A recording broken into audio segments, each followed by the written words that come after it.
Hello বন্ধুরা, good morning, শুভ সকাল। আমি মিঠু। আমার আরও একটি নতুন ব্লগে আপনাদের সবাইকে জানাই অনেক স্বাগত।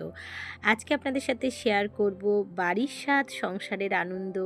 আজকের ব্লগে রান্না, মিষ্টি আর চাটনির ম্যাজিক সবটাই থাকবে। তো সঙ্গে থাকুন, আশা করছি আজকের ব্লগটা নিশ্চয়ই ভালো লাগবে। তো যেহেতু এখন সকালবেলা, তো দেখো এখানে কিন্তু আমি বানাচ্ছি একদম মুচমুচে করে পরোটা। তার কারণ এখন একটু ঠান্ডা পড়ে গেছে, আর সকালবেলা কিন্তু এই সমস্ত ব্রেকফাস্টগুলোই কিন্তু বেশ ভালো লাগে। তো একদম গরম গরম পরোটা বানাচ্ছি সপরিবারে সবার জন্য। আর এটা আমার ফ্যামিলি ব্লগ। আর সাথে দেখো এখানে কিন্তু সকালে রান্না বান্না বলতে ভাতটাও কিন্তু বসিয়ে দিয়েছি। আর সমস্ত পরোটাগুলো একদম রেডি হয়ে গেছে।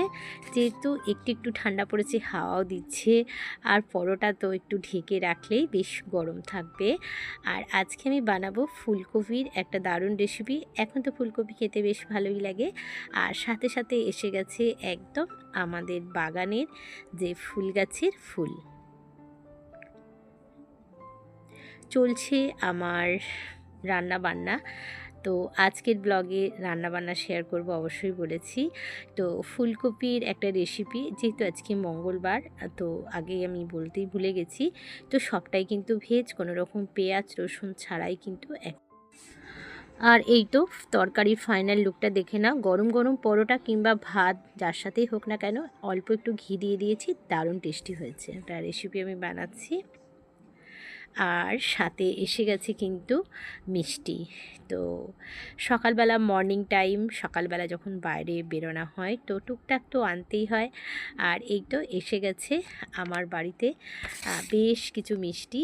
আর এই যে রসগোল্লা দেখতে পাচ্ছ, এটা হচ্ছে একদম নতুন গুড়ের রসগোল্লা।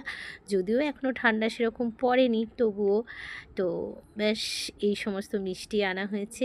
তো চলো কী কী আছে সেগুলো তোমাদের সাথে একটু শেয়ার করে দিই।